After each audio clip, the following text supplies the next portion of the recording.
Bom dia a todos. Na aula de hoje vamos começar a estudar, quer dizer, vamos começar e terminar se tudo correr bem. Nós vamos estudar o anel de corrente, em inglês o loop, um loop circular. Então, o loop, em relação ao dipolo, é muito menos utilizado em sistemas de comunicação. Tá? A gente poderia muito bem simplesmente pular essa antena, não ia fazer grandes diferenças. Ela está no capítulo 5 do livro do Balanes. Aqui tem um exemplo de um loop, muito utilizado às vezes em medida de campo eletromagnético. Ele é menos utilizado que o dipolo por ser menos eficiente, na esmagadora maioria dos casos, porém, ele tem uma coisa interessante, que é didaticamente interessante, que é a orientação não uniforme, não constante da corrente. A corrente, por estar sobre o filamento que vai representar esse anel de corrente, ela vai estar orientada na direção filinha. Filinha, chapéu. Lembra que tudo aquilo que se refere à fonte, à corrente, a gente põe um linha para não confundir com as coordenadas do observador. Então, essa orientação da corrente na direção filinha não é constante. Ela varia com o ângulo filinha. Por exemplo, aqui sobre o eixo Y, o filinha vai estar apontando na direção menos X. Aqui, sobre o eixo X, o filinha vai estar apontando na direção Y. Então, é um vetor que não é constante. E essa corrente, como vocês já sabem, ela aparece dentro de uma integral. E a pergunta que alguém poderia fazer é, puxa vida, como é que eu integro um vetor, né? Como o vetor filinha-chapéu não é constante, ele não vai poder ser passado para fora da integral, como aconteceu antes com o dipolo na direção Z constante, a gente pegou o vetor e passou para fora. Mas o filinha-chapéu não é constante, ele depende de filinha. Então, ele não pode ser passado para fora da integral. Então, como é que a gente lida com esse problema? Isso é um problema que aparece em todas as antenas, na prática, independente do formato. Tá? Aqui, por ser uma geometria simples, e como o problema aparece aqui, então eu gosto de discutir o loop, apesar de não ser uma das antenas mais práticas. Porque se você souber como fazer para manipular essa direção que não é constante nesse loop circular, você vai saber fazer para qualquer antena, para qualquer geometria. E o que a gente tem que fazer é muito simples, tá? Então, aqui nessa figura, nós temos o nosso loop circular. Esse loop circular tem raio A e o diâmetro dessa antena é D, é o diâmetro do fio, vamos dizer assim, tá? Mas a gente vai assumir que esse diâmetro é tão pequeno comparado com o comprimento de onda, que essa corrente, que na prática é superficial, como a gente já fez com o dipolo, vamos assumir que é um filamento de corrente. E vamos escolher os eixos de forma a facilitar as contas.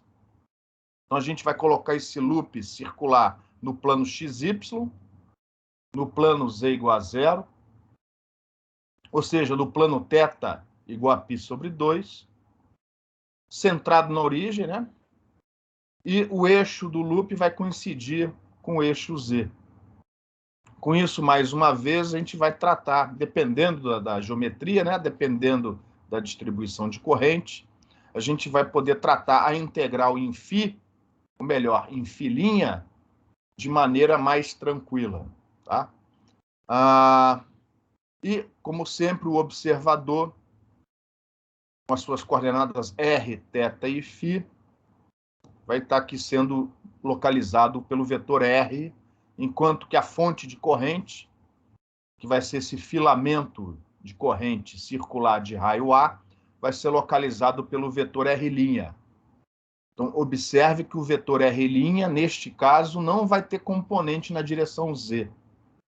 O R' só vai ter componentes nas direções X e Y. O R' vai estar contido, né, sobre o plano Z igual a 0. Em relação a essa figura, em relação à geometria, alguém tem alguma pergunta?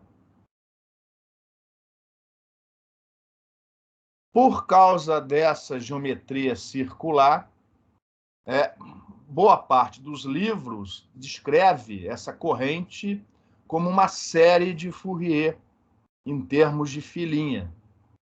Então, a gente vai ter um termo constante, ao invés de colocar que n igual a 0, a gente vai destacar o termo constante I0 do lado de fora do somatório, e aqui você tem, por exemplo, uma combinação de senos e cossenos com argumento n vezes filinha. Com esse n, em princípio, podendo ir de 1 a infinito. Se você souber como representar a sua corrente em termos dessa expansão, isso aqui nada mais é do que uma série de Fourier. Em outras palavras, se você conhecer o I0, o AN e o BN, esses coeficientes, o problema, pelo menos na região de campo distante, está resolvido. As integrais saem todas em função desses parâmetros. A gente vai começar primeiro assumindo que a corrente não varia com a amplitude, né? A amplitude e a fase da corrente não variam com a coordenada filinha. A gente vai só fazer o I0. Aí depois a gente vai pôr mais adiante os demais termos desse somatório. As integrais ficam um pouco mais complicadas, mas na região de campo distante saem todas de forma analítica. E aqui, como eu já tinha antecipado, temos uma antena em forma desse loop circular. E aqui tem outras antenas, não todas, aliás, só uma, né? Circular. As demais são loops com outros formatos, né? Esse daqui é interessante, que é de um rádio amador.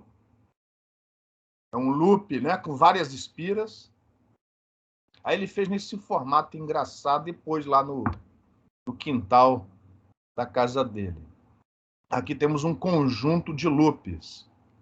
Se eu não estiver muito enganado, isso aqui foi ou é utilizado em radioastronomia. Enfim, você tem vários exemplos de loops, quase nenhum deles circular. A gente aqui só vai tratar do loop circular.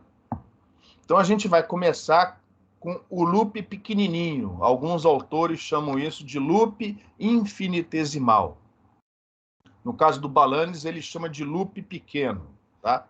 Isso corresponde à seção 5.2 do livro do Balanis. A gente vai começar analisando essa antena. Depois a gente analisa o caso onde o raio não é necessariamente menor ou muito menor do que o comprimento de onda.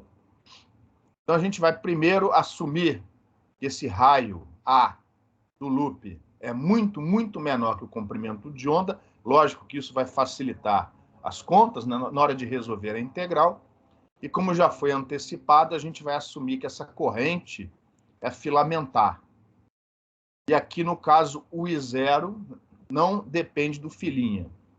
Nesta corrente, a única coisa que depende do ângulo filinha é a direção aonde aponta essa corrente, o filinha chapéu. Em relação a essa geometria, é o problema que vamos resolver daqui a pouco. Alguma pergunta? Que o resto agora é conta, né? Essa é uma daquelas raríssimas exceções onde a integral de campo próximo, sem aproximação da região de campo distante, pode ser resolvida analiticamente, porque a gente vai fazer o limite desse raio A tendendo para zero, tender para zero. E aí, quando a gente faz isso, a gente consegue avaliar, resolver a integral do braço. Aí a gente deriva, né, o potencial vetor e obtém expressões para o campo eletromagnético em qualquer região do espaço. Fazendo a distância r do observador tender para o infinito, a gente chega nas expressões para a região de campo distante. E a gente vai ver algumas similaridades entre o nosso loop infinitesimal e o dipolo infinitesimal que a gente estudou no início do curso. Existe uma dualidade entre eles. A gente vai observar isso depois que a gente obtiver o resultado final. Então, ó, nós vamos resolver esta integral sem aproximação nenhuma. Repare que eu não estou fazendo aproximação alguma na representação aqui da função de Green do espaço livre. E tudo que eu fiz aqui, ó, esse é o truque que você tem que fazer quando a direção, o vetor que representa a direção da corrente não é constante, ó. Ao invés de escrever aqui filhinha chapéu, eu estou representando o filhinha chapéu na base cartesiana. Menos seno de filhinha na direção x, mais cosseno de filhinha na direção y. A vantagem é que x chapéu e y chapéu, esses são constantes. Eu posso passar para fora da integral. A má notícia é que agora eu tenho duas integrais para resolver. Uma para a componente x, outra para a componente y. Mas eu garanto para vocês que é muito melhor resolver desse jeito do que tentar manipular dentro do integrando esse vetor filhinha chapéu. Qualquer que seja a geometria de uma antena, quando a gente implementa o programa de computação, né, de computador, para resolver essas integrais, geralmente esse é o jeito a ser feito. Pega o vetor que representa a sua fonte, a sua corrente, e represente ele na base cartesiana. Se tiver que resolver 3 integrais, uma para a componente x, outra para a componente y, e uma terceira que não apareceu aqui para a componente z, não tem problema. Porque a rotina de integração é a mesma. Você pode resolver as 3 dentro do mesmo loop, né, que avalia uma integral. Quem avalia uma integral, avalia um monte dentro do mesmo loop. A integral, como é um arco de círculo, né, o infinitésimo é ρ de φ. No caso aqui, rolinha de filinha. Como é um círculo, rolinha é constante igual a A. Então, ao invés de escrever rolinha, eu já coloquei aqui, ó, A. E o ângulo filinha, ó, repare que a direção filinha chapéu depende de filinha aqui, ó. Esse ângulo filinha vai ser avaliado, ó, de 0 a 2π. Vai variar de 0 a 2π. E essa é a integral que eu tenho que resolver. Lógico que tem esse termo aqui, módulo de R menos R', que é um termo complicado. Só que a gente vai resolver isso daqui, ó, fazendo o limite do A, tendendo para 0. Vamos expandir isso aqui em série de Taylor. E a integral vai poder ser avaliada no braço. Em relação a essa integral, alguma pergunta? Então, vamos prosseguir. O módulo de R menos R', como sempre, vai ser a raiz quadrada de x menos x' ao quadrado, mais y menos y' ao quadrado, mais z menos z' ao quadrado. No nosso caso, o vetor R', a fonte, né, está no plano z igual a 0. Então, esse z' que aparece aqui é 0. Ele já sumiu aqui, ó. E nós não vamos querer usar as coordenadas x' e y'. A gente quer reescrever isso em termos da variável de integração filinha. Então, repare, eu substituí aqui, ó, x por ρ cosseno φ e y por ρ seno φ. As coordenadas do observador sem linha e as coordenadas da fonte com linha. E, além disso, como ρ' é constante igual a A, eu troquei o ρ' por A.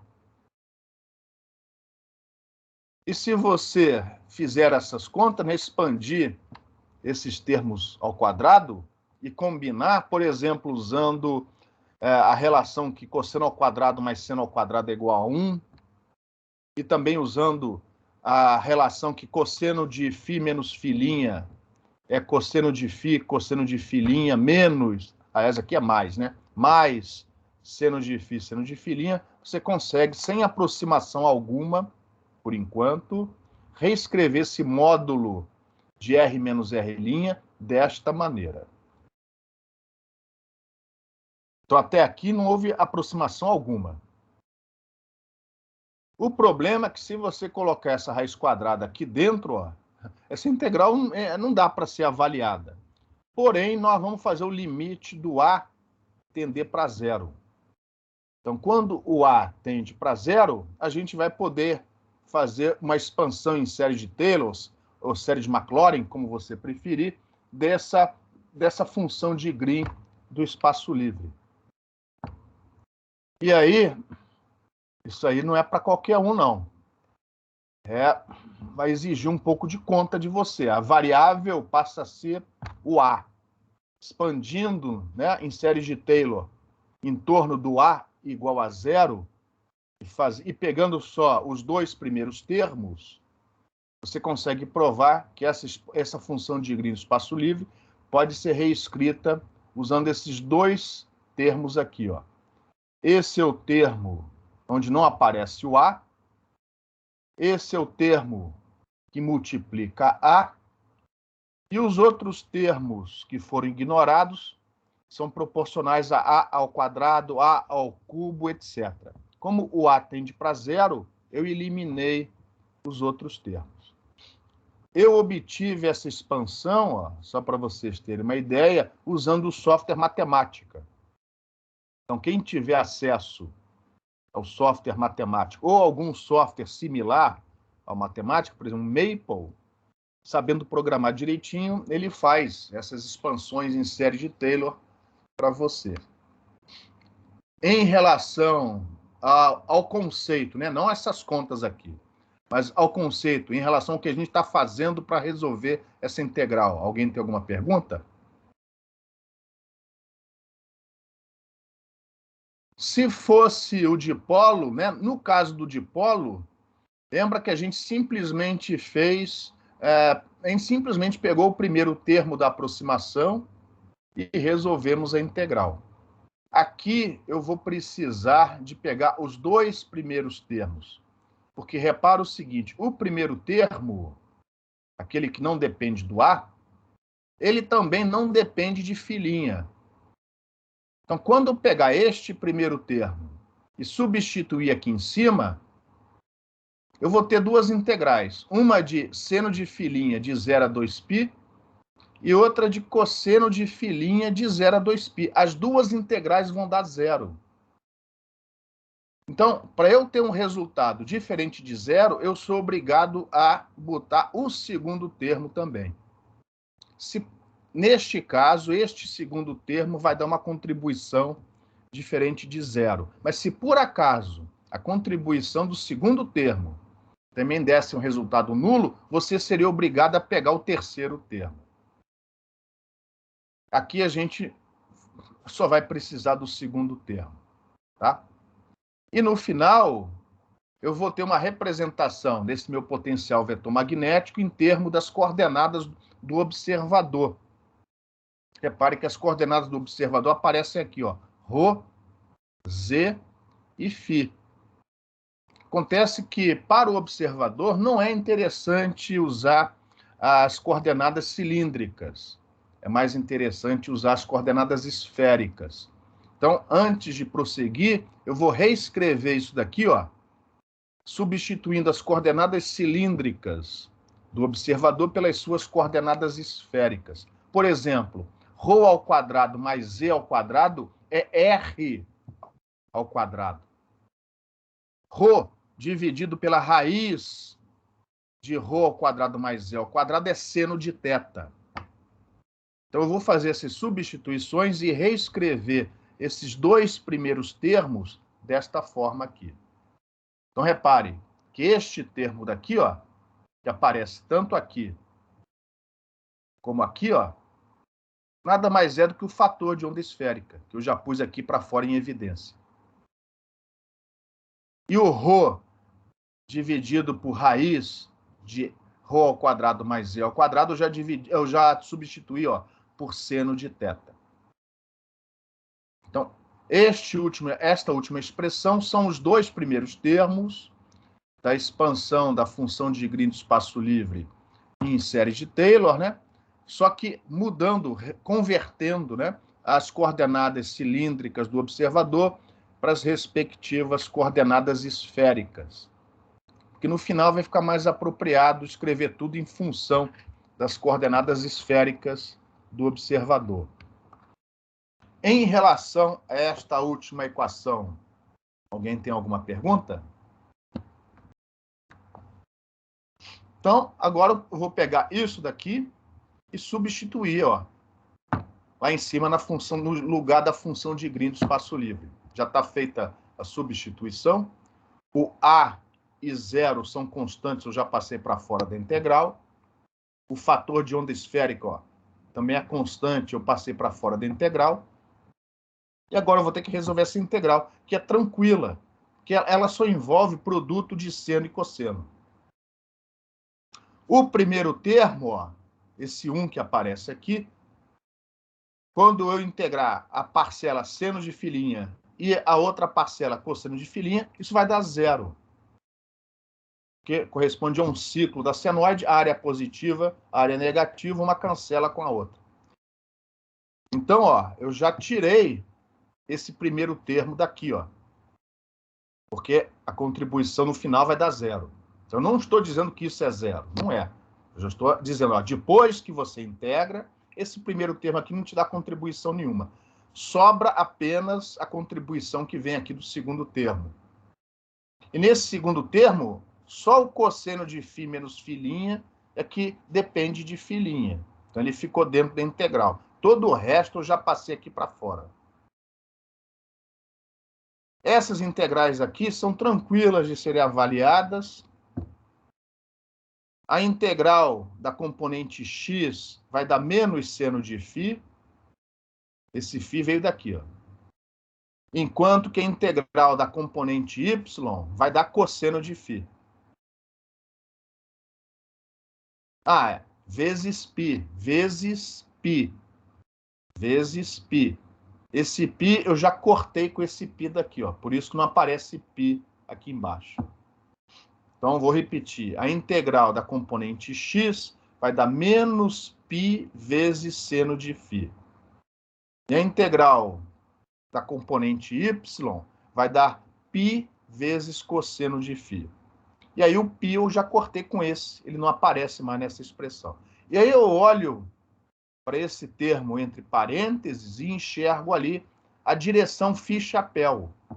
Só que não é o φ-chapéu da fonte, é o φ-chapéu do observador, sem linha.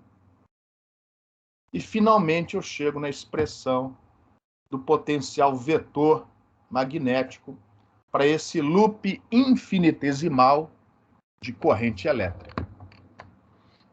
É uma das raríssimas situações onde a integral pode ser avaliada sem eu ter que fazer a aproximação de região de campo distante. Eu fiz a aproximação de raio pequeno, mas o raio é pequeno porque essa é a definição da geometria do loop infinitesimal. Então, nessa situação, a integral pode ser avaliada toda ela no braço. Em relação a esse resultado, alguma pergunta?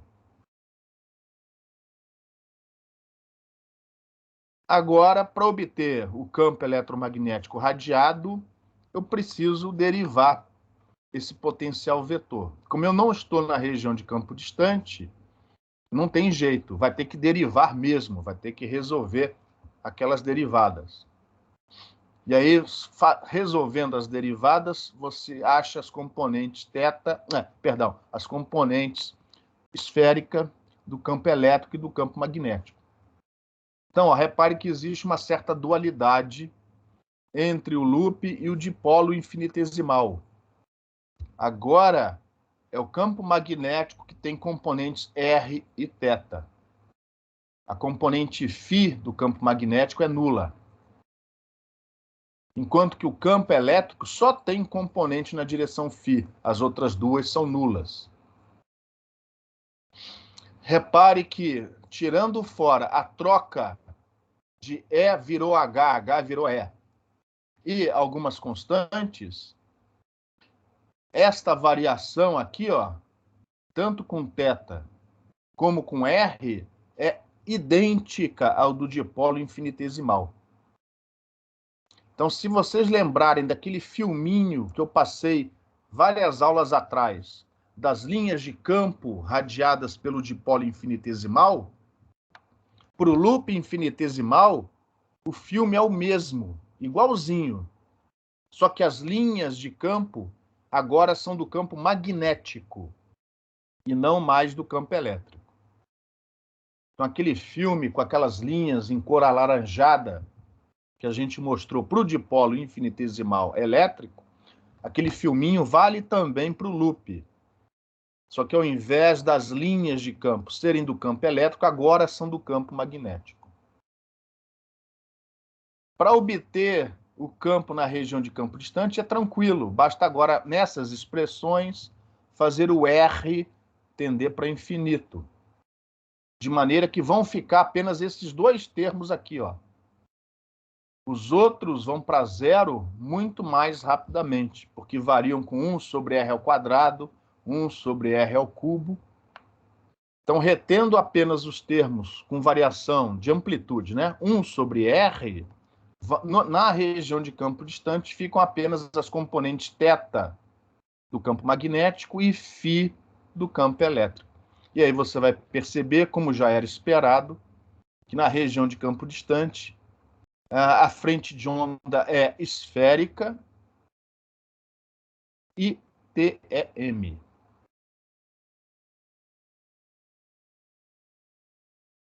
E daí você pode calcular diretividade, polarização, potência radiada, etc., etc., como a gente já fez antes para o dipolo, né? Para as outras antenas que a gente estudou anteriormente.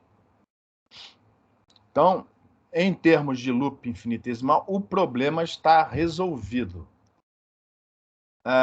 Antes de prosseguirmos, alguém tem alguma pergunta?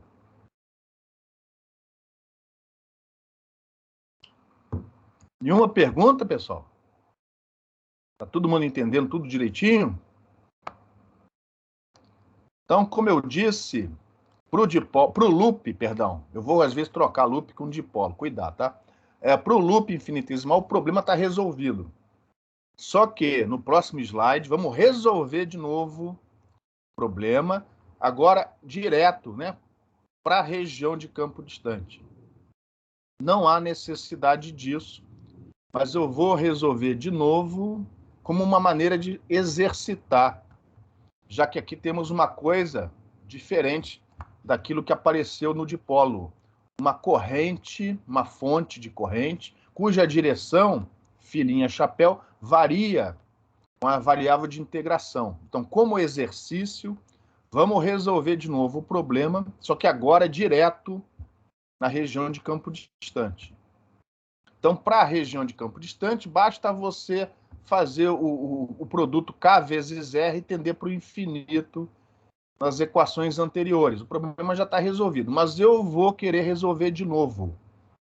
E eu vou querer usar aquela integral, aquela expressão que me dá o campo elétrico direto da corrente, sem ter que passar pelo potencial vetor. Então, repare, eu já multipliquei aqui fora por menos J ômega, e aqui eu já estou tirando a componente R da fonte, de maneira que essa integral já vai me dar direto as componentes θ e φ do campo elétrico na região de campo distante. Campo magnético com uma onda ETM na região de campo distante, eu não preciso me preocupar com ele. E aqui, ó, está o termo que eu também quero exercitar. Eu quero exercitar, mais uma vez, como lidar com esse termo dentro do integrando, ainda mais agora que a corrente tem uma direção que não é constante, e, mais uma vez, lidar com esse fator que representa a correção de fase. Vale ressaltar que no livro-texto, no livro do Balanes, ele não resolve isso dessa maneira. Geralmente ele pega a geometria e deduz quanto vale esse termo. Não, na minha opinião, não é o jeito correto de fazer. É sempre fazer deste jeito aqui, porque essa operação você faz para qualquer antena, para qualquer geometria de corrente. Novamente, vamos ter uma corrente que é um anel de corrente circular, de raio A. Então, o infinitésimo de arco é A vezes dφ', e o φ', mais uma vez, variando de 0 a 2π. Em relação a esta equação, alguma pergunta, alguma dúvida? Vocês se lembram dessa equação que já foi usada anteriormente no dipolo?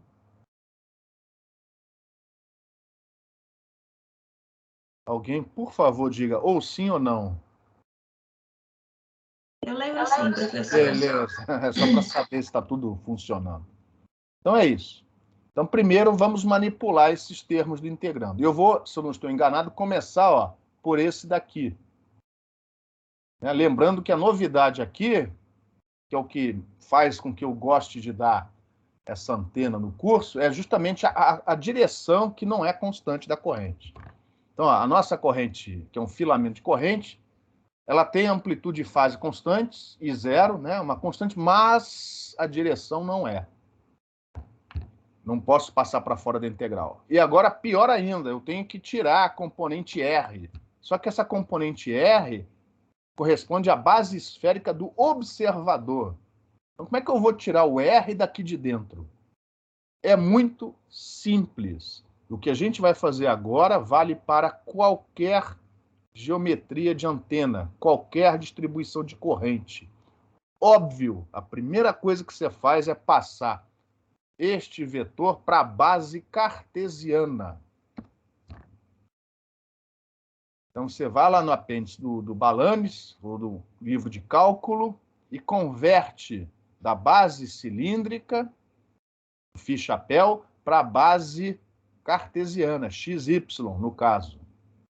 Só que sem se esquecer de pôr o linha onde tem que pôr, que afinal de contas, isso aí refere-se à posição da fonte. A gente não pode confundir, em hipótese alguma, que é da fonte daquilo que é do observador. Por que a gente não passa direto para a base esférica? Porque se a gente passar para a base esférica, você pode passar para a base esférica. Aliás, já está na base esférica, diz passagem. Só que a gente não quer a base esférica da fonte, a gente quer a base esférica do observador. Então, a melhor maneira é você primeiro passa para a base cartesiana. Qual é a grande característica da base vetorial cartesiana, desse x chapéu linha e desse y chapéu linha? Alguém se lembra? Uma pergunta. Qual é a vantagem de você trabalhar na base cartesiana?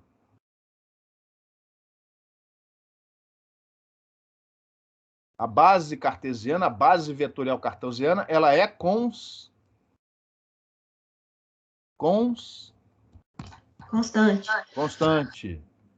Então, x chapéu linha é igual a x chapéu e y chapéu linha é igual a y chapéu. Aí.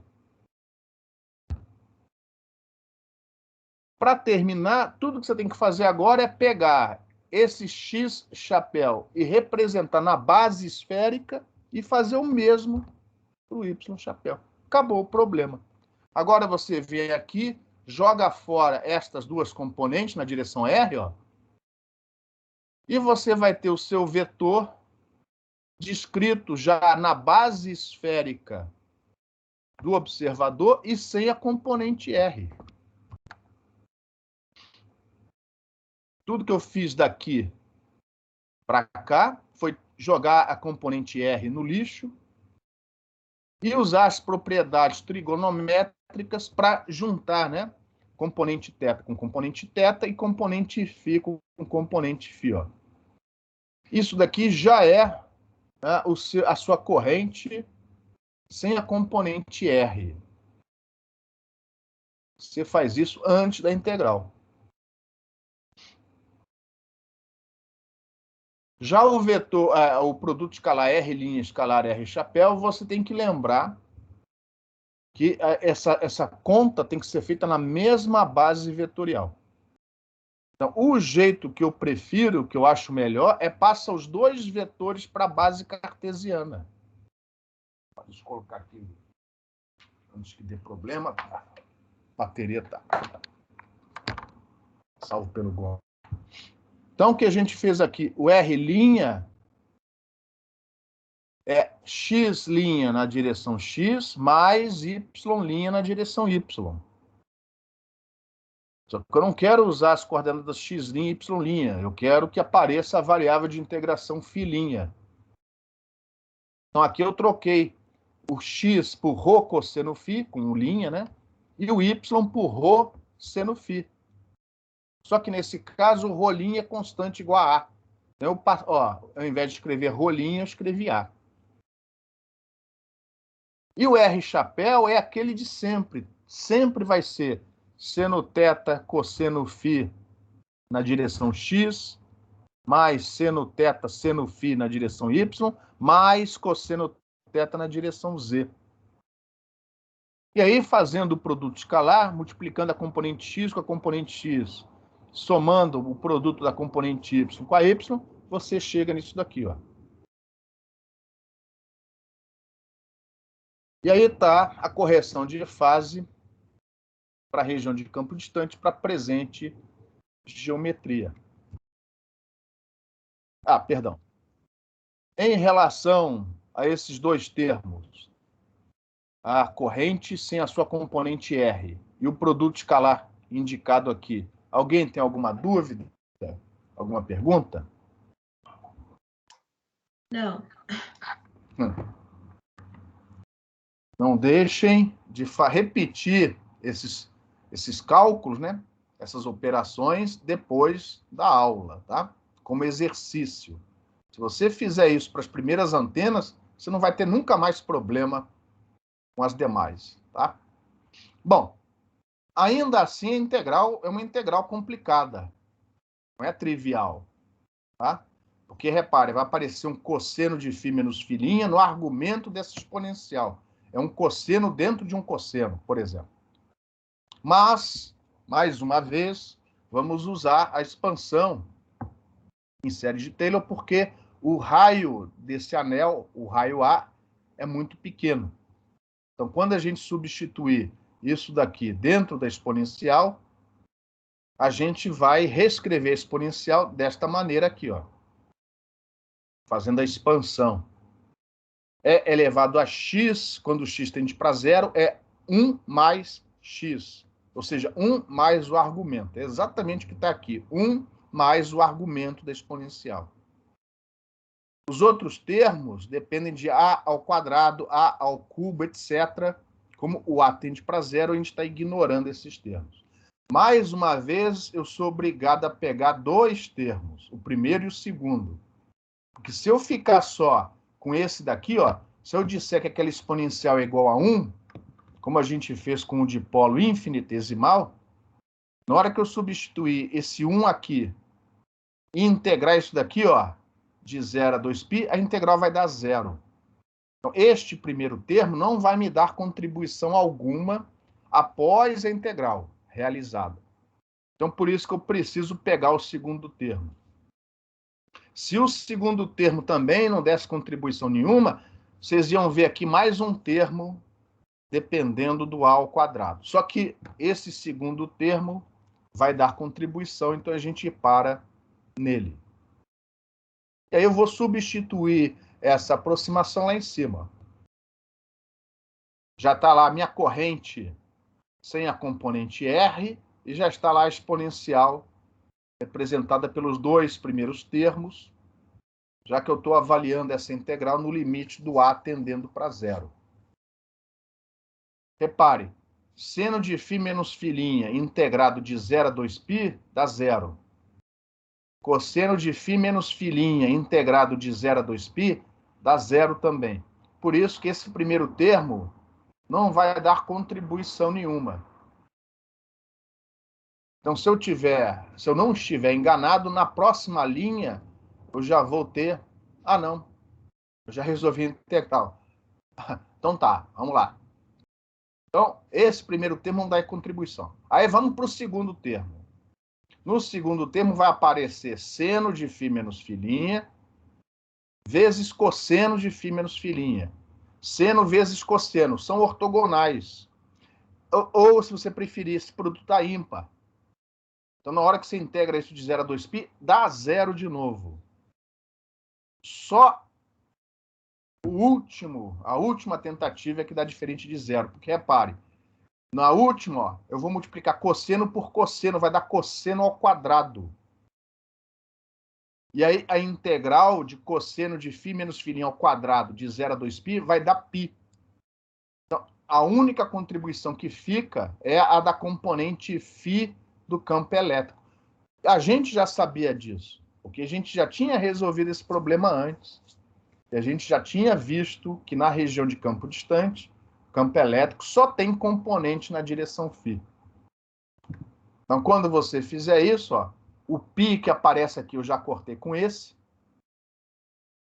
O resultado, né, e juntando esse JKA ao quadrado com isso daqui, no final, ó, essa é a expressão do fasor campo elétrico dessa antena na região de campo distante. E se você fizer a comparação com as expressões que tínhamos obtido antes, fazendo o limite do R tendendo para infinito, você vai ver que dá rigorosamente o mesmo resultado, como tinha que ser, obviamente. Em relação a esse cálculo, alguém tem alguma pergunta? Então, vamos prosseguir. Com o campo elétrico na região de campo distante, agora a gente pode fazer os demais cálculos. Resistência de radiação, potência radiada, diretividade. Então, a primeira coisa, se eu não estiver enganado, vai ser o cálculo da densidade de potência radiada. Na região de campo distante, vai ser simplesmente módulo do E ao quadrado sobre 2 eta. E nesse caso particular, o nosso campo elétrico só tem uma componente na direção φ. Então, é simplesmente um módulo dessa componente ao quadrado. Lembrando que o módulo dessa exponencial é 1, então, no final, a gente chega, ó, nessa expressão para a densidade de potência radiada. Repare, a menos de constantes, vai ter a mesma expressão seno ao quadrado de θ do dipolo infinitesimal. Então, já vou antecipar para vocês. O diagrama de radiação dessa antena é idêntico ao do dipolo infinitesimal. Idêntico. A diferença é que no dipolo o campo elétrico está orientado na direção θ, enquanto que aqui no loop ele está orientado na direção φ. Um é ortogonal ao outro em polarização, mas o diagrama é o mesmo. Ele vai ter um máximo na direção θ igual a 90 e vai ter dois nulos. Um ao longo do eixo do loop, né? Para θ igual a 0 e para θ igual a π. A potência radiada na região de campo distante a gente calcula do mesmo jeito de sempre. Passando as constantes para fora, repare que o integrando vai ser seno ao cubo de θ. Seno ao quadrado vem daqui e um outro seno vem daqui, ó, do infinitésimo de área esférica. O integrando, como esperado, não depende do ângulo φ. Então, a integral em φ é simples, dá 2π. E a integral em θ, ó, se você fizer, faça essa integral analiticamente como exercício. Integrais parecidas como essa poderão e irão ser cobradas em prova. Se você avaliar essa integral, vai dar 4/3. E no final, a expressão da potência radiada é isso daqui. Como a corrente sobre o loop foi assumida constante e igual a I0, é óbvio que a corrente na entrada é o próprio I0. Então, isso daqui é a própria corrente na entrada do loop. Com a corrente na entrada e com a potência radiada, a gente consegue calcular a resistência de radiação desse loop infinitesimal de corrente elétrica. Olhando para esta expressão e lembrando da expressão da resistência de radiação do dipolo infinitesimal, alguém consegue me dizer qual é a antena menos deficiente? É o dipolo piquititinho ou é o loop piquititinho? Qual é a antena menos pior em termos, porque as duas são horrorosas, qual é a menos pior em termos de eficiência de potência?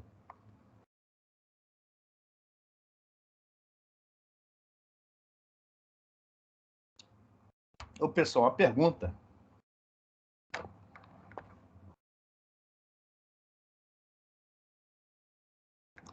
Se você olhar a expressão da resistência de radiação do loop, perdão, do dipolo piquititinho, é proporcional a KL ao quadrado. KL ao quadrado, onde L é o tamanho do dipolo curto. KL ao quadrado. Lembrando que KL é um número pequeno. É um número pequeno ao quadrado. Para o loop, por causa da geometria circular, é K vezes A, lembrando que A é o raio do loop. A quarta. Então, por exemplo, 0,1. Vamos imaginar que K vezes a dimensão é 0,1. Quanto vale 0,1 ao quadrado? É uma pergunta.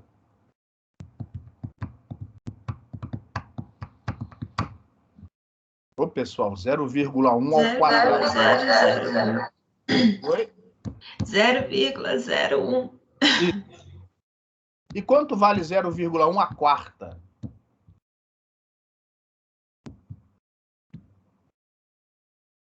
A lógica é a mesma, só botar mais zeros. Exatamente. Logo, quem é menor? É o 0,1 ao quadrado ou é o 0,1 à quarta? O loop infinitesimal, ele é mais eficiente nesse caso. Menos.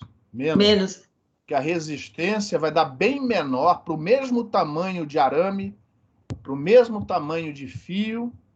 Você tem uma resistência de radiação muito menor do que se você tivesse feito aquilo reto, né, cortado ao meio com uma tesoura, né, e fizesse um dipolo daquilo. E acaba que, nessas condições, né, loops são muito menos utilizados do que dipolos. Loops tendem a ser menos eficientes, em termos de potência, do que os dipolos. Tá? Mas eu gosto de falar do loop por causa desse tratamento que a gente faz em cima da corrente, pelo fato da orientação dela não ser constante. Como exercício, né, é muito bom. Então, mas repare, se ele for pequeno, tem uma resistência de radiação horrorosamente pequena. É difícil de casar com uma linha de transmissão e acaba que os loops são menos utilizados. Como foi antecipado, se você já tem a fórmula da densidade de potência radiada, tem a fórmula da potência radiada, essas contas eu não vou, né, fazer passo a passo, você vai encontrar a mesma diretividade do dipolo infinitesimal, que é a mesma diretividade do dipolo curto. A diferença é a orientação do campo elétrico. Agora, a polarização é ortogonal àquela vista no dipolo curto. Então, tem a mesma diretividade, o mesmo diagrama de radiação, só que a polarização, a orientação do campo elétrico é ortogonal, né? Então, o máximo de diretividade ocorre no plano Z igual a zero, no plano onde está contido o seu anel de corrente, e no caso aqui do loop vale 3 meios. Os ângulos de 3 dB, né, do feixe, de novo, 45 graus e 135 graus. E não é trivial, mas você também consegue mostrar, usando o método da força eletromotriz induzida. É um trabalho bastante árduo, mas você consegue mostrar que para o loop, muito pequititinho, a reatância de entrada, tem essa expressão. Lembrando que A é o raio do anel de corrente, né? E D é o diâmetro do fio. De maneira que isso aqui é um número positivo muito grande. Então, enquanto o dipolo curto basicamente funciona como um capacitor, o loop pequenininho, né, o loop infinitesimal, basicamente funciona como um indutor.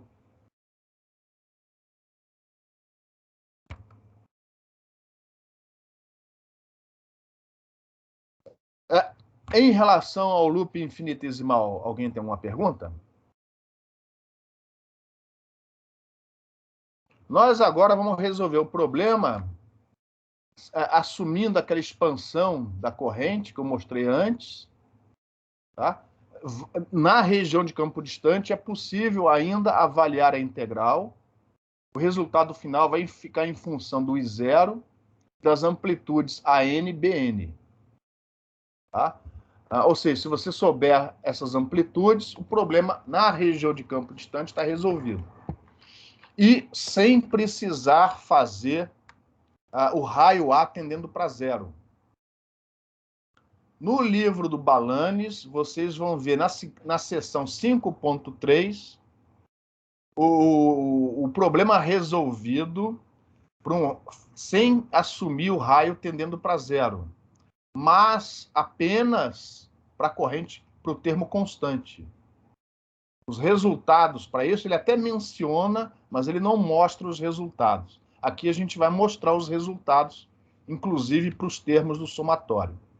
De tal maneira que, se você um dia tiver um problema envolvendo uma distribuição circular de corrente, se você souber como representar essa corrente, né, num somatório, numa série de Fourier, para calcular o campo na região de campo distante, o problema já está todo ele resolvido analiticamente. E as fórmulas eu vou mostrar aqui para vocês. Então, isso daqui, ó, não está... Tudo isso que a gente vai ver hoje não está no livro do Balanis. Só o termo que corresponde a esse zero. Tá? Então, vamos lá. Agora, a distribuição de corrente ficou mais complicada. Consequentemente, a gente não consegue mais avaliar aquela integral sem a aproximação de campo distante.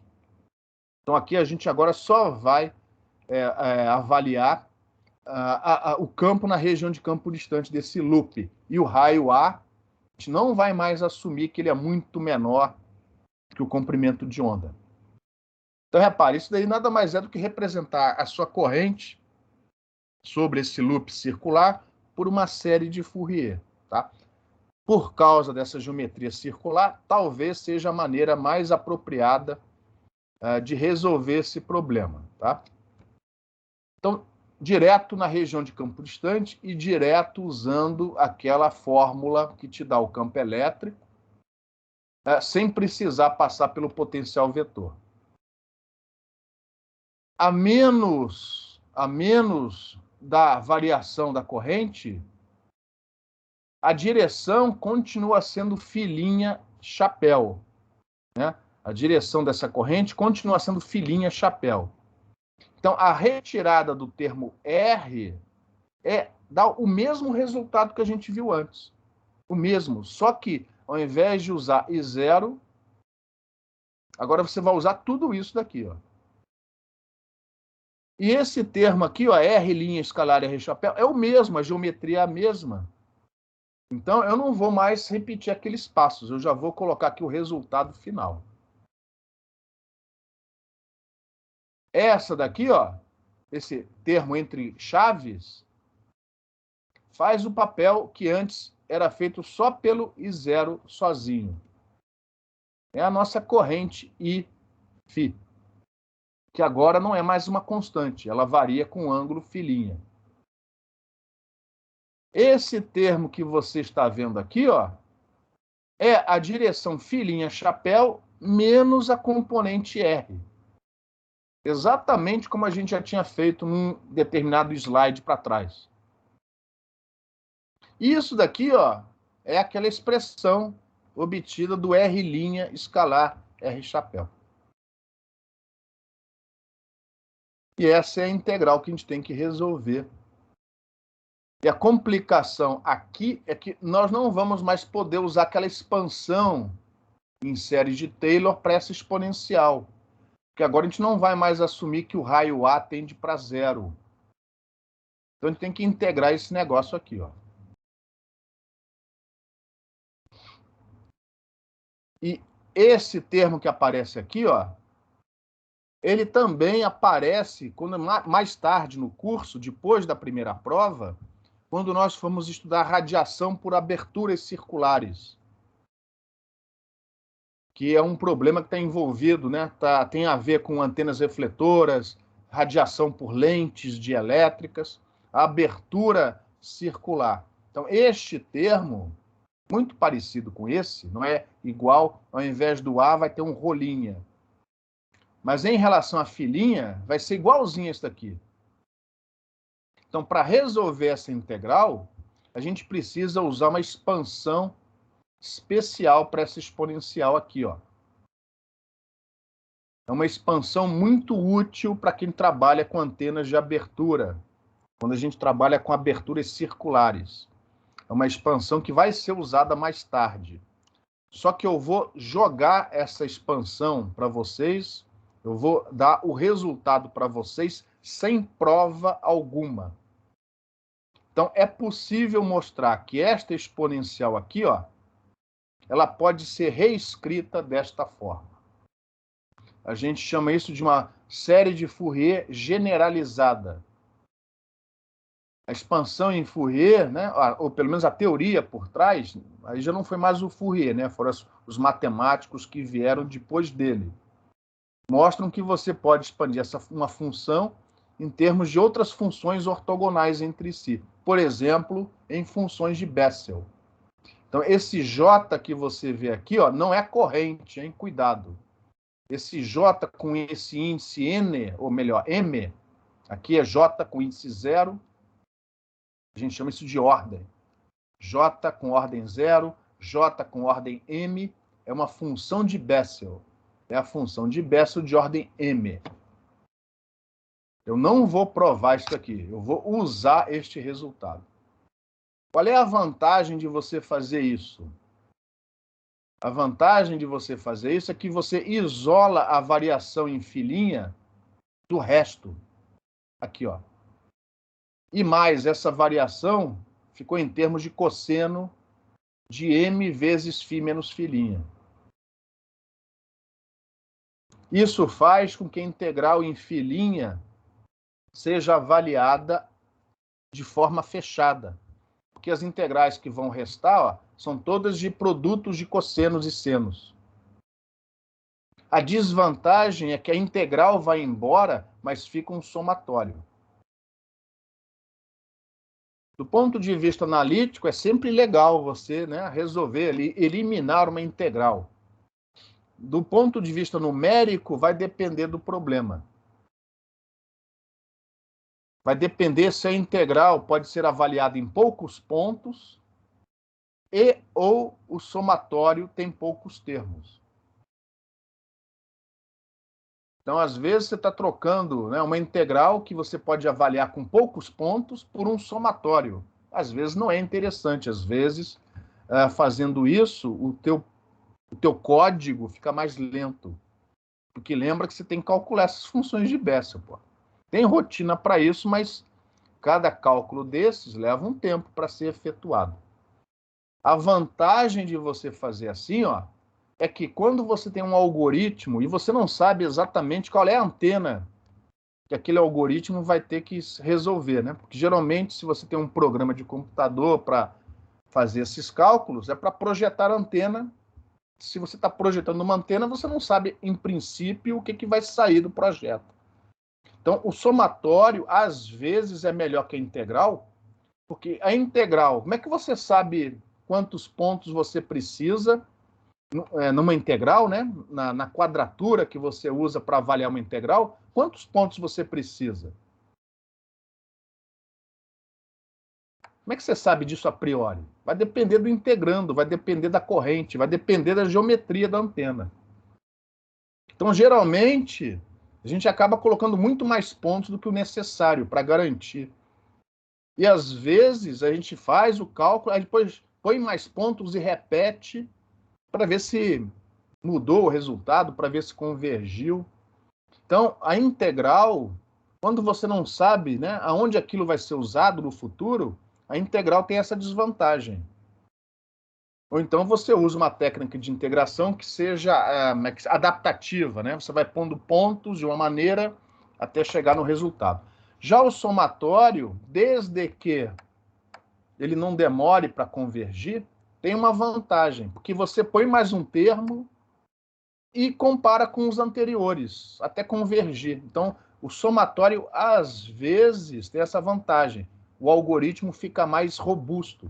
Você vai pondo termos até atingir a precisão que você deseja, tá? Bom, aqui no curso, nos nossos problemas analíticos, volta e meia, mais tarde, vão aparecer, ó, integrais onde você vai precisar dessa expansão aqui. E aí, quando você substitui essa expansão na equação anterior, voltando para o problema do loop, as integrais podem ser avaliadas analiticamente. Eu não vou mostrar passo a passo. Eu já estou jogando o resultado final, tá? Aí depois, se um dia você precisar, aí você vai correr atrás, entender como é que essas equações foram obtidas, tá? O livro do Balandes não mostra isso. No livro do Balandes, ele só resolve o problema para corrente constante. Então, no livro do Balandes, isso aqui, ó, o A e o B são nulos. Isso daqui vai dar 0. É livro do Balandes, seção 5.3, que é o loop que não é mais pequeno, mas, porém, ainda com corrente constante. Então, no caso de um loop de corrente constante, o A é 0, o B é 0. Então, este termo aqui, o Eθ, vai dar 0. E fica apenas o Fi com o termo I0. Esse somatório também dá 0. Então, ó, esta componente Fi, que você está vendo aqui, ó, é o resultado da antena analisada no livro do Balandes, seção 5.3.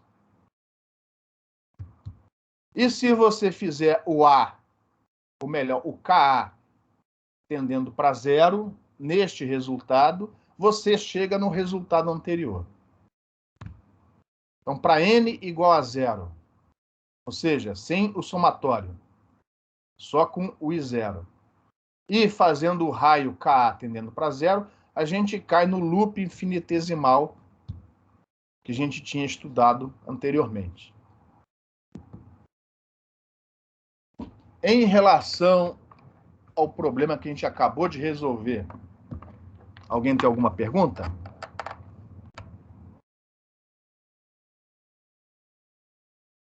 Então, vamos prosseguir.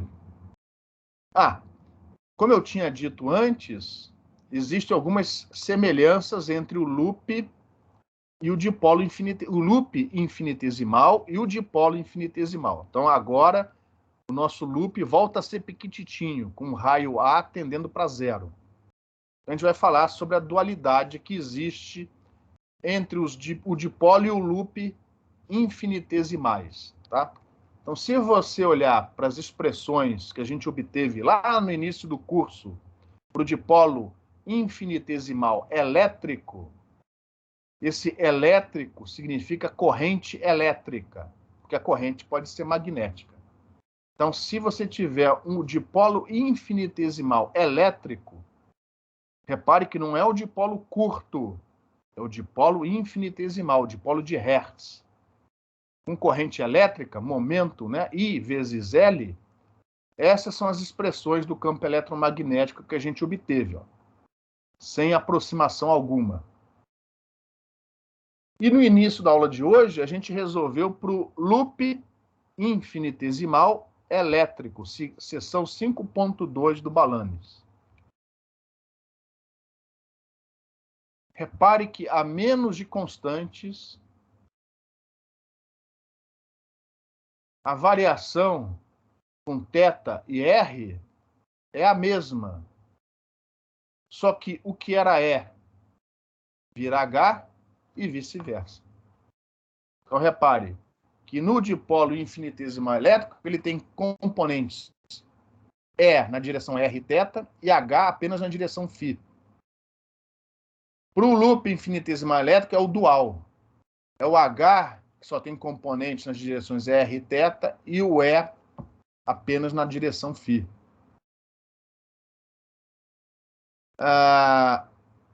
Em relação a essa observação, alguém tem alguma observação, alguma pergunta? E aí a gente começa a pensar, que a gente viu antes a dualidade com a inclusão de fontes magnéticas.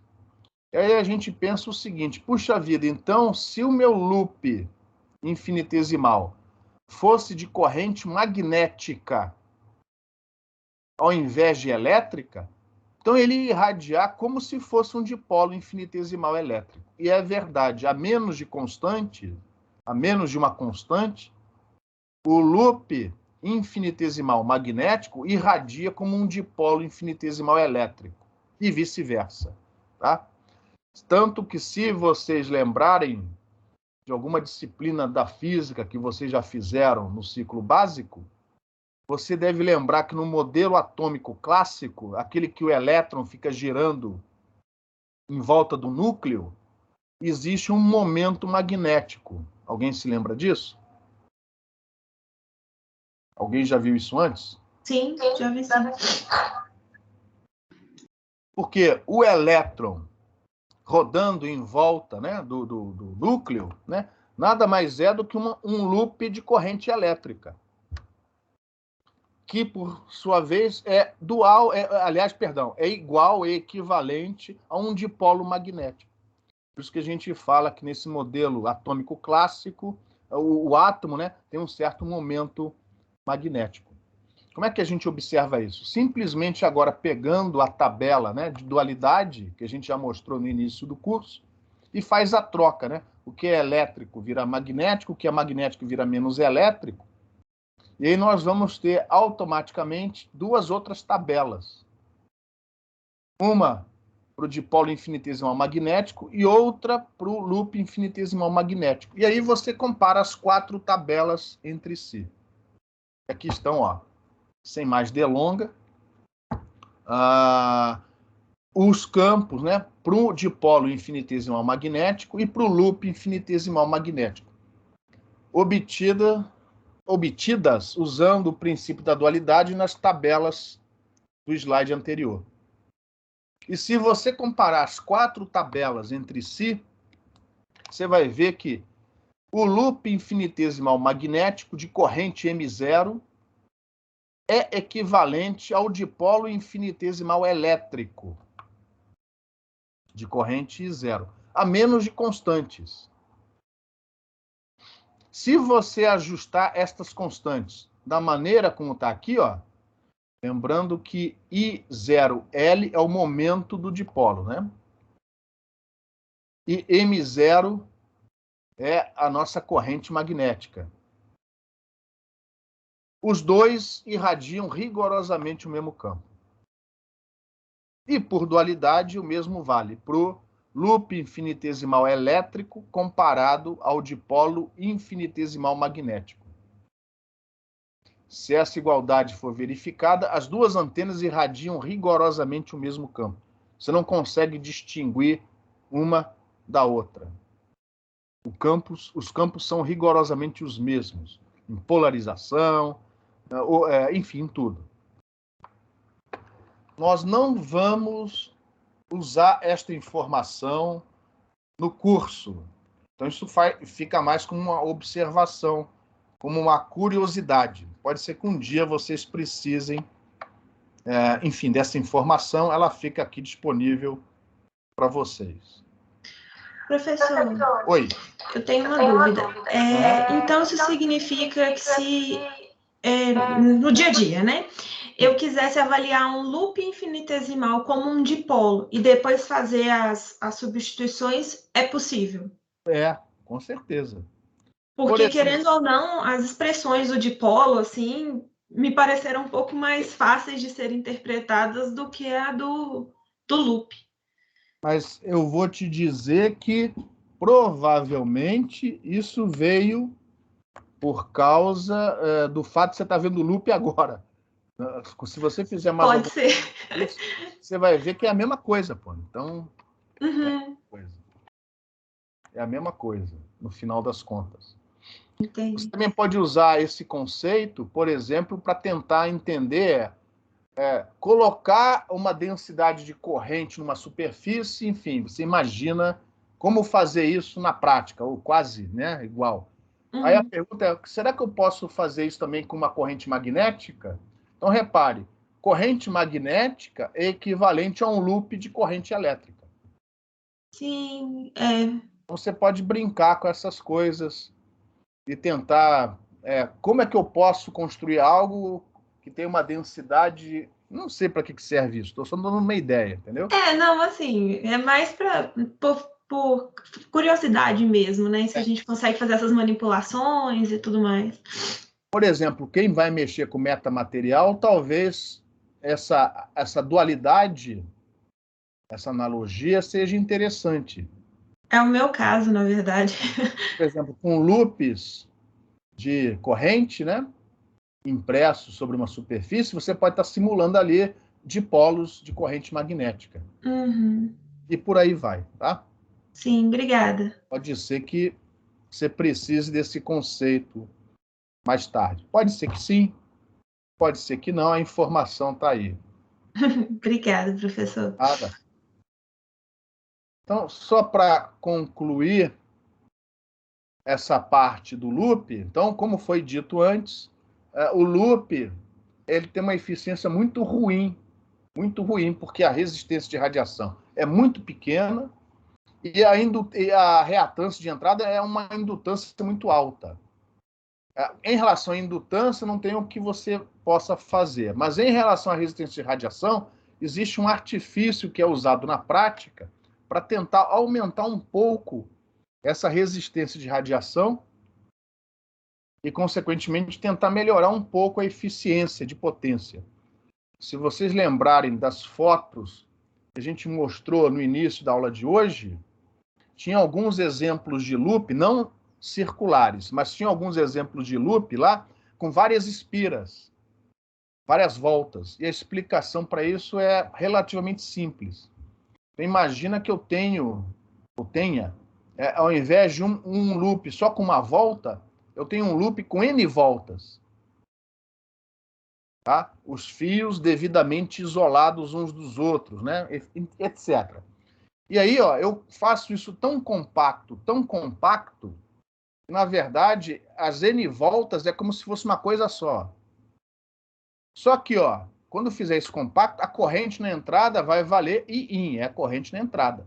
Já a corrente nesse meu loop equivalente compacto é N vezes maior, porque é a corrente circulando N vezes aqui, ó. N é um número de espiras.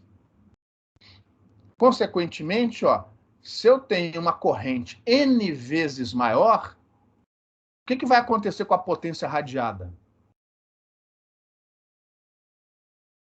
Vai ser maior. Deixa eu repetir a pergunta de outra maneira. Se a minha corrente é N vezes maior, o que vai acontecer com a intensidade do campo radiado? Lembrando que o problema é linear. Vai ser maior. Quantas vezes? N vezes. N vezes. Então, se o campo é N vezes maior, o que vai acontecer com a potência radiada? Ela vai ser maior também. Quantas vezes? N vezes. Não. Potência proporcional ao campo. A densidade de potência radiada é proporcional ao módulo do campo ao quadrado. Então, a potência radiada, teoricamente, vai ser N elevado a 2, N ao quadrado, vezes maior. Só que a corrente na entrada é a mesma. Isso significa que você, teoricamente, está aumentando a resistência de radiação de N vezes ao quadrado. Por exemplo, se você tiver 5 espiras, é como, teoricamente, você está aumentando a impedância de entrada de 25 vezes. Então, esse artifício é usado na prática em determinadas situações para tentar melhorar a eficiência dessa antena. E aí a indutância fica maior do mesmo jeito, mas aí você pode pôr um capacitor ali, né, em paralelo, em série, para tentar trazer essa reatância no final para baixo. Bom, então com isso a gente encerra o que a gente vai ver de loop nesse curso. Se vocês olharem o livro do Balanis, tanto no final do capítulo 4, dipolo, como no final do capítulo 5, loops, ele fala sobre imagem por planos condutores. Então, no finalzinho dessa aula, vamos falar muito rapidamente sobre imagens, tá? Por quê? Porque isso é um artifício muito utilizado em antenas, por vários motivos. Então, eu vou começar mostrando... Isso aqui foi um slide que eu roubei da disciplina que eu dou de campos harmônicos, de eletromagnetismo, tá? Para tentar chegar de uma maneira simples na teoria de imagens que a gente usa em antenas. Por quê? Porque isso é um problema que todos vocês já viram. Pode ser que um ou outro ainda não se lembre, mas que vocês já viram esse problema antes, vocês já viram, que é o da carga elétrica, uma carga pontual elétrica que é localizada acima, uma distância d, uma altura d, de um plano condutor elétrico perfeito e infinito. Tá? E vocês já viram esse problema antes, que este problema daqui, ó, para a região acima do plano, tem a mesma solução deste outro problema, onde não existe o plano, ele foi retirado, mas no lugar dele você coloca essa carga imagem com o sinal trocado. Para a região acima do plano, nessa figura aqui, ó, para a região onde Z, a coordenada Z é positiva, este problema aqui, ó, tem a mesma solução deste problema. Pergunta, vocês já viram isso antes? Em eletromagnetismo, eletrostática? Sim. Beleza? E o motivo para os problemas terem a mesma solução nessa região de interesse é porque nos dois problemas, neste plano Z igual a zero, as condições de contorno são as mesmas. Então dá para mostrar, a gente não vai provar isso no curso, mas dá para mostrar que se as condições de contorno são as mesmas, nas fronteiras que definem a região de interesse, e as fontes nessa região são as mesmas, então você tem dentro do volume, dentro da região de interesse, que não é a região de baixo, aqui é só a região de cima, você tem a mesma solução. Isso tem a ver com o teorema da unicidade, a gente não vai ver isso em antenas. Isso a gente vê na matéria de campos eletromagnéticos harmônicos. Com a corrente é a mesma coisa. Só que a corrente é só você dar um peteleco nessa carga e fazer essa carga se movimentar. Então, por exemplo, se eu der, olha para cá, se eu der um peteleco nessa carga, de maneira que ela se movimenta aqui, ó, para a direita, eu vou ter uma corrente elétrica para a direita. Se essa carga se movimenta para a direita, o que acontece com a imagem dela?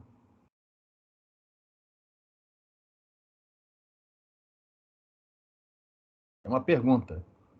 Se esta carga aqui, ó, se movimentar aqui, ó, para a nossa direita, né, a direita de quem está olhando, se essa carga se movimentar nessa direção aqui, ó, o que vai acontecer com a imagem? Vai para o sentido oposto. Não. Se você virar no espelho a sua cabeça, a cabeça do outro lado vai no sentido oposto, pô? Não. Então, a carga, a imagem também vai no mesmo sentido, na mesma direção. Porém, como ela é negativa, a corrente está defasada. Já se o peteleco for para cima, ou seja, se essa carga que se movimentar para cima, essa daqui agora sim, ela se movimenta para baixo, se afasta. Mas como o sinal é negativo, as correntes estão em fase. Então, Se você usar este resultado, que é conhecido da eletrostática, e fizer essas cargas se movimentarem, você vai ver que no caso... eu não coloquei aqui. Eu vou antecipar aqui, tá? No caso da corrente elétrica paralela ao plano vai ter uma imagem defasada de 180 graus. Enquanto que corrente elétrica perpendicular ao plano tem a imagem em fase. Esquece o azul aqui, ó. Eu achei que eu ia mostrar essa figura agora. Para carga e corrente magnética, você tem que refazer o problema. Então, no caso da carga magnética, as linhas de campo que saem dela são as linhas de campo magnético. E você não pode ter campo magnético normal ao plano condutor elétrico perfeito. Então, as linhas elas têm que desviar, assim, ó.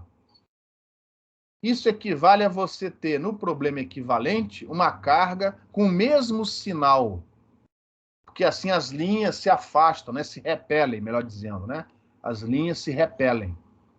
Então, no caso da carga magnética, é o oposto do que aconteceu antes. O sinal não é trocado. Consequentemente, quando você passa para corrente magnética paralela ao plano tem uma imagem em fase, enquanto que corrente magnética perpendicular ao plano está defasada em fase com a sua imagem. Então, usando esse problema lá de eletrostática e de magnetostática e fazendo essas cargas elétricas e magnéticas se movimentarem, a gente consegue, de uma maneira mais simples, talvez um pouco mais intuitiva, chegar na teoria de imagens para as correntes, tanto para as correntes elétricas como para as correntes magnéticas. Existem outras maneiras talvez mais elegantes de você mostrar o resultado final. Mas eu gosto desse jeito porque é mais rápido, né? Você faz com carga, você não precisa provar muita coisa, a maioria de vocês já viu isso antes, e faz a carga andar para um lado para o outro, você chega na teoria de imagens para as correntes. Então, esse conceito é muito utilizado em antenas. Por exemplo, nós temos aqui, ó, uma antena que são dois dipolos dobrados, um ortogonal ao outro. Você pega o dipolo e dobra ele. Enfim, para ter o diagrama de radiação ter certas características, tá? E talvez, se você defasar aqui os dipolos, essa antena, muito bem construída, pode ter uma polarização circular. E aí você vai botar essa antena, mas o que interessa aqui é o seguinte, você vai botar essa antena numa torre. E aí talvez, não só para aumentar a diretividade, né, na região para frente, você também talvez queira isolar essa antena de alguma outra que você põe atrás na torre. Então, você faz isso, ó, com esse plano terra aqui, ó. Essa antena ele tem duas funções. É minimizar a radiação para trás e aumentar, consequentemente, a radiação para frente. Aumentar a diretividade dessa antena em relação ao que ela teria se não tivesse esse plano de terra por trás.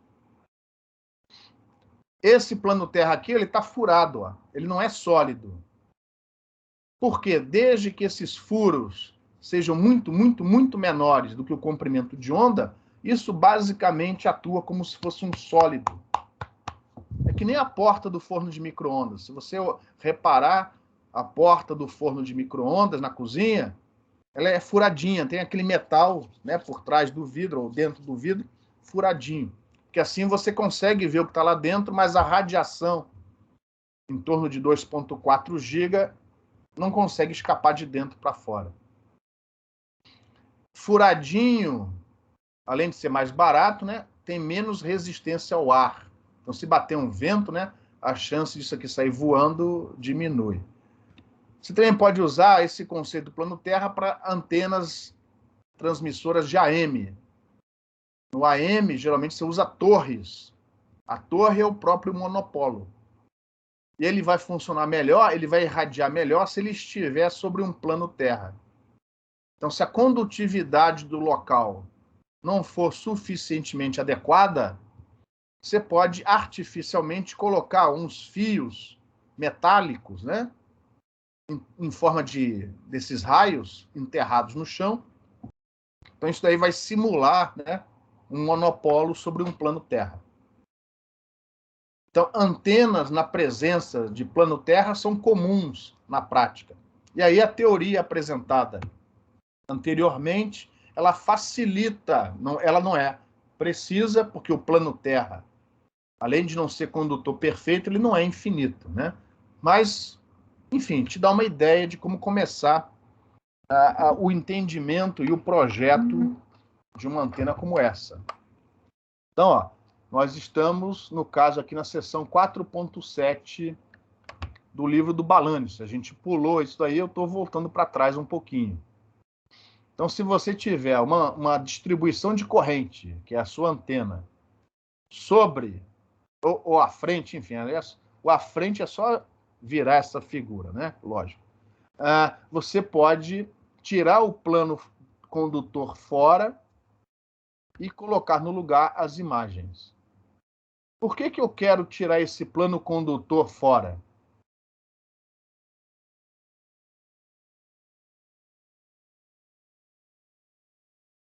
Por que não resolver o problema original? Ao invés desse. Pô, nesse aqui vai ter duas antenas, né? Aqui só tem uma. Mas por que eu prefiro fazer desse jeito? Porque nesse caso você poderia trabalhar com o conceito de recepção e transmissão? Não. Ou não? Não. Nesse caso, não é uma transmitindo e outra recebendo, né? As duas estão recebendo ou transmitindo. Entendo. Mas por que eu quero tirar esse obstáculo fora? Para poder trabalhar com a equação de Green do meio livre. Exatamente. Quase isso. A função de Green do espaço livre. Aqui eu não posso trabalhar com a função de Green do espaço livre. Aqui eu posso. Poxa, mas tem duas antenas, não importa. Você faz para uma, faz para outra e soma. O problema é linear. Então, antenas, perdão, distribuição de corrente perpendicular ao plano, orientada perpendicularmente ao plano, tem a sua imagem em fase. Antena paralela ao plano tem a imagem defasada. E se a corrente não tiver nem paralela, nem aí você aplica superposição. Descreve a corrente em parcela perpendicular, parcela paralela, e aí depois você obtém as imagens correspondentes, depois você soma no final. Beleza? Lógico, se a distribuição de corrente for muito complicada, talvez, né, não seja tão simples assim. Mas, de qualquer maneira, aplicando a teoria das imagens, você elimina esse plano e pode usar, mais uma vez, a função de Green do espaço livre. Se a corrente for magnética, a gente viu antes, muda o sinal. Então, agora, é corrente magnética perpendicular ao plano, tem a imagem defasada. Enquanto que a corrente magnética paralela ao plano tem a imagem em fase. A corrente com outra orientação, aplique a superposição. Separa o problema em parcela da corrente na perpendicular, parcela da corrente paralela. Tá? Se por acaso, lógico que na prática, a não ser que seja um metamaterial, você não vai encontrar um plano condutor magnético, né? Mas, enfim, como a gente está ampliando o nosso domínio de análise para levar em conta correntes magnéticas, fontes magnéticas, então, por que não considerar também um condutor magnético perfeito? Dependendo do problema que você resolve no computador, às vezes é interessante você diminuir o volume analisado através de planos elétricos e condutores elétricos e magnéticos. dependendo da simetria do seu problema. Então, aplicando a dualidade nestes dois casos que a gente acabou de ver, a gente consegue estender, ó. Agora, repare que o plano condutor não é mais elétrico, e sim um plano condutor magnético perfeito. Um plano condutor magnético perfeito, ou uma superfície magnética perfeita, tem as condições de contorno duais daquelas que você encontra quando a superfície é condutora elétrica perfeita. Ou seja, aqui o campo magnético tem que ser perpendicular ou nulo, né, na superfície, enquanto que o campo elétrico só pode ter componente tangencial. É o dual, né? É o oposto do condutor elétrico perfeito. E aí o que você faz aqui é simplesmente aplicar a dualidade dos casos anteriores.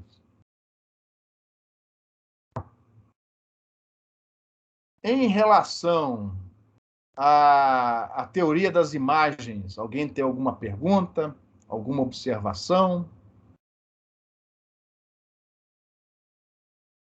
Então, vou mostrar aqui 2 ou 3 casos aproximados. Lógico, vocês vão ver que é tudo aproximado, porque você nunca vai encontrar um plano condutor perfeito e infinito na prática, né? Mas, por exemplo, em propagação de ondas de rádio, dependendo do comprimento do enlace, se o enlace for muito comprido, e, consequentemente, esse ângulo alfa tender para zero, a gente chama isso de incidência rasante. O coeficiente de reflexão no solo, ele tende a ter módulo 1. Mais ou menos 1, dependendo da polarização. Então, dependendo da polarização, se é polarização vertical, como é o problema mostrado nesta figura, ou se é a polarização horizontal, que é a polarização ortogonal, o que está mostrado aí, esse solo, nessa situação, ele tende a se comportar como se fosse um condutor perfeito. Na vertical, como se fosse um condutor elétrico perfeito. Na horizontal, o oposto, o condutor magnético. Então, no caso de um enlace de rádio, você pode usar a teoria das imagens para interpretar melhor qual o modelo que a gente usa numa situação como essa.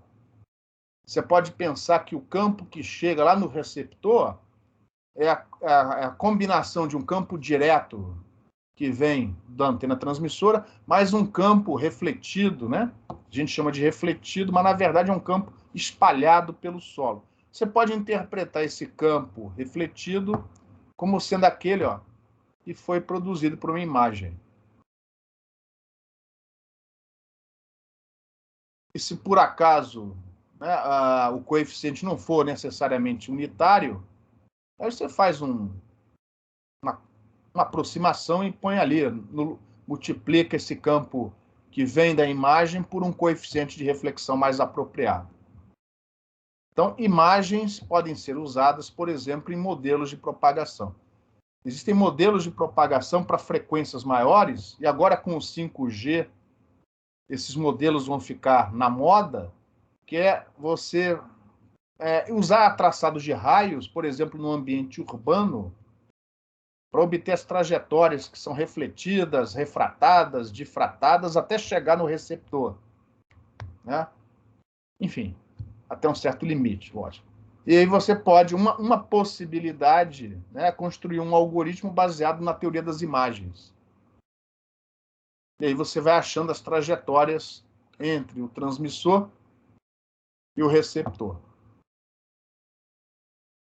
Outro problema que tem a ver com a prática é o monopolo. O monopolo, geralmente, ele é feito, né, assumindo que ele está sobre um plano condutor.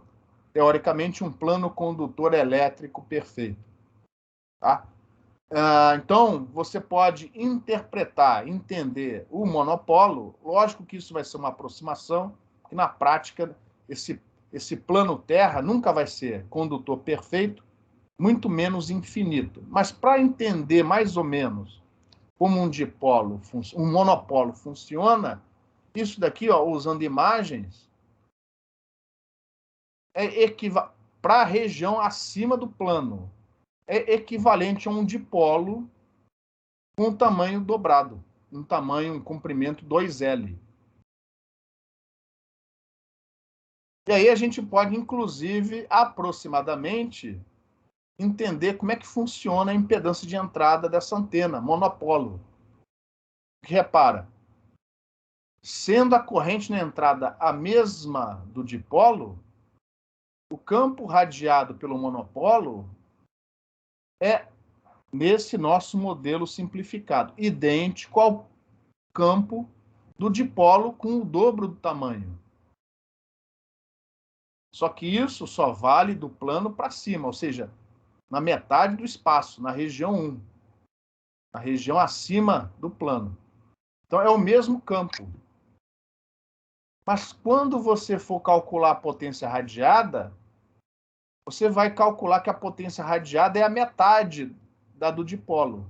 Por quê? Porque na hora que você integrar na esfera, no hemisfério inferior não tem campo. Então, o resultado vai dar metade da potência que você calculou lá no dipolo. Ora, a potência radiada é a metade, mas a corrente na entrada é a mesma.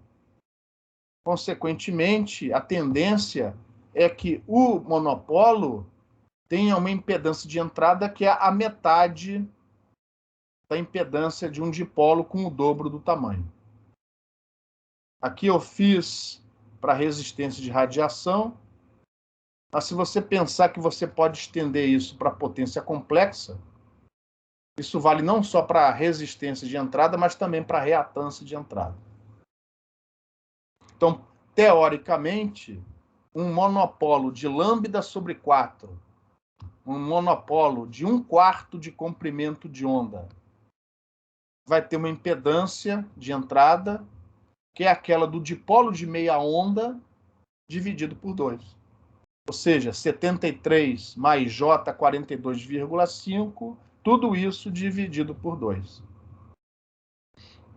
O monopolo de lambda sobre 4 é o mais utilizado entre os monopolos, pelos mesmos motivos, basicamente, que fazem o dipolo de meio comprimento de onda ser o mais utilizado entre os dipolos. E, para concluir a aula, só um exemplozinho. O que a gente faz quando a corrente não for nem toda ela paralela ou toda ela perpendicular? Então, eu coloquei aqui 2 loops de corrente elétrica sobre um plano condutor elétrico, acima, né, de um plano condutor elétrico perfeito infinito.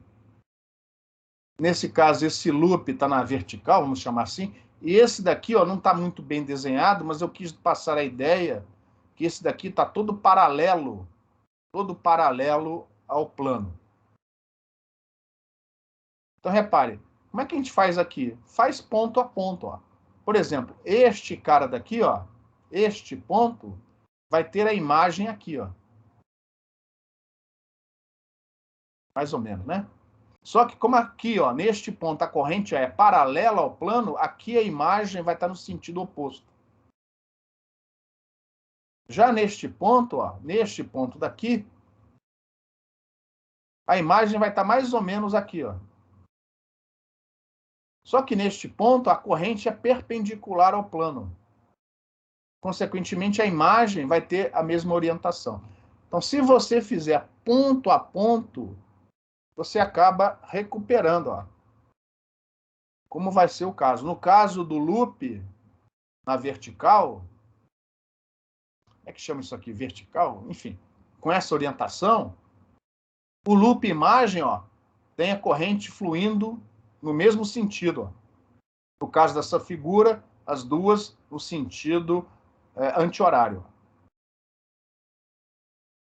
Já o loop que é colocado paralelo, sobre todos os pontos a corrente vai estar paralela ao plano. Consequentemente, o sentido, né, de rotação é o oposto. Neste caso, ó, este loop está defasado de 180 em relação ao de cima. Então, se você tiver distribuições de corrente mais complicadas, aplique a superposição dos casos ortogonais estudados anteriormente. Alguém tem alguma pergunta? Nenhuma pergunta? Bom, então, com isso, a gente encerra a parte de loops, né? E se eu não estou enganado, na próxima aula, a gente já vai para o capítulo 6 do livro do Balanis. Vamos começar agora a estudar conjuntos, arranjos de antenas. Ou seja, é um elemento radiando não mais sozinho, mas junto com outros elementos, geralmente idênticos, geometricamente idênticos. Ou seja, vários loops ou vários dipolos de mesmo tamanho, colocados um do lado do outro ou um acima do outro. Então, vamos ver a teoria de conjuntos e, se tudo correr bem, entender melhor quais são as vantagens que a gente obtém trabalhando com conjuntos, arranjos de antenas, ao invés de trabalhar com um elemento, uma antena sozinha. Isso vai ser o assunto da próxima semana. Então, antes de mais nada, deixa eu parar aqui a gravação. Só um segundo.